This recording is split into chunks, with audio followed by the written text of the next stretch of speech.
This is the Washington Week Webcast Extra. Hello and welcome. I'm Gwen Eiffel. We had so much to talk about on the regular broadcast that we just had to stick around a little bit longer. Joining me in that is Dan Balz of the Washington Post, Alexis Simendinger of RealClearPolitics, Nancy Youssef of the Daily Beast, and Manu Raju of POLITICO. Congress actually did a lot this week. They fixed a long-standing and contentious problem with Medicare. They passed a budget, and they entertained a world leader for a joint session without boycotts or anger. What they did not do was act on the 100-plus-day-old nomination of the woman the president has selected to succeed Eric Holder as Attorney General.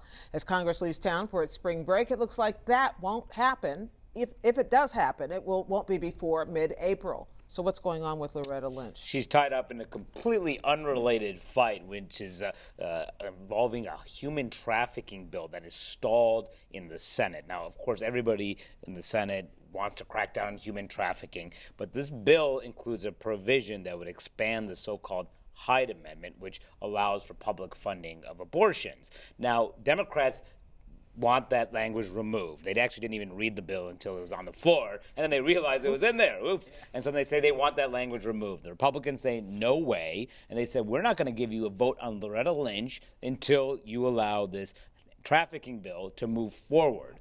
Now, this is also wrapped up in the larger politics of immigration right now.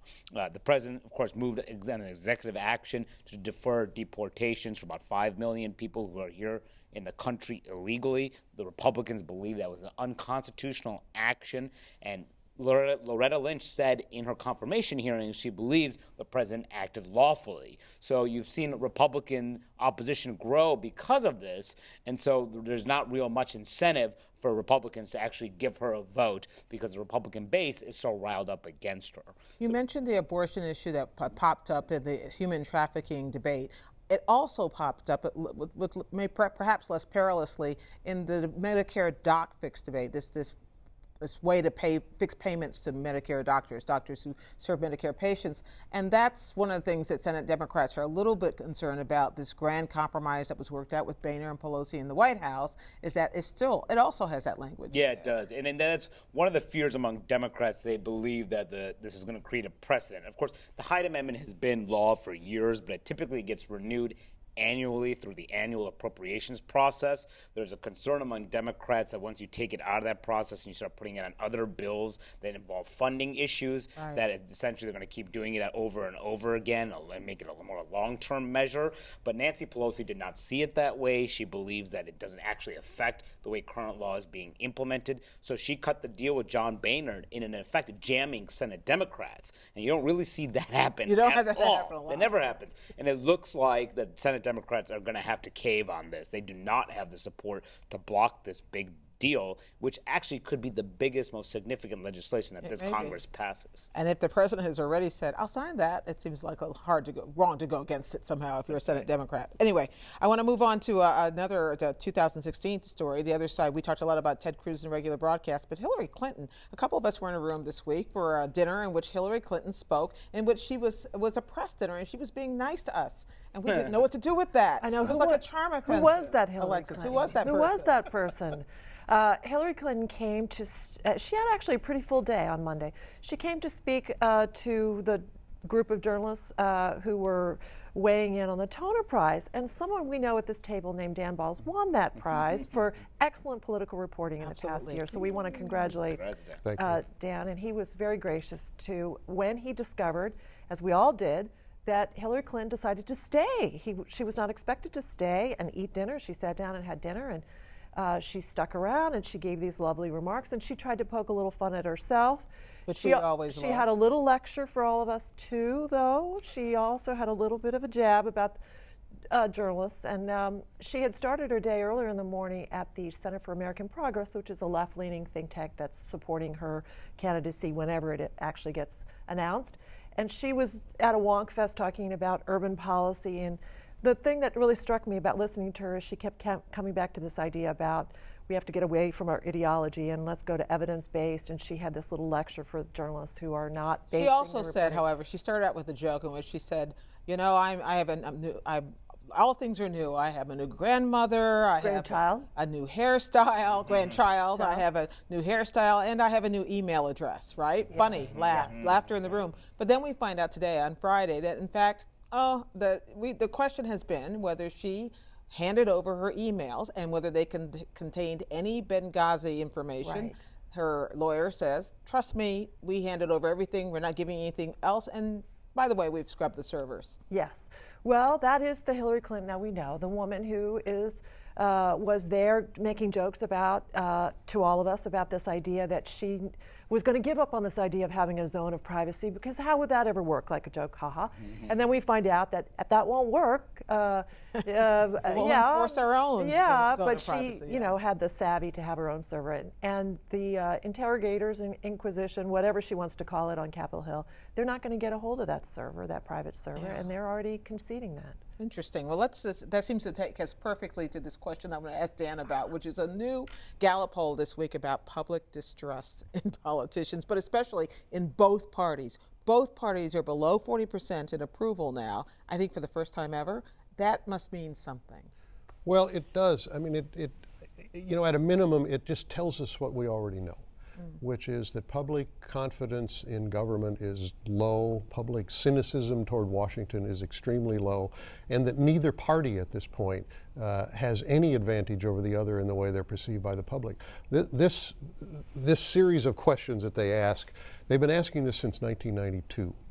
And the usual situation is either both parties are seen relatively favorably, like right after 2001, the terrorist attacks of 9/11, or one party may be down, but the other party is up. And now what we've seen is, for the first time, both are under 40. The Republicans were above 40 right after the election, and they've slipped back down, but they've been in a bad place for a long time.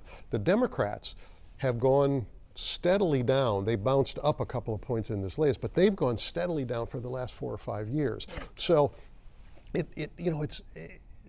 politicians continue to act as if either there's nothing they can do about this, or they don't care whether there's anything they can do about this. And there are very few people who really address this.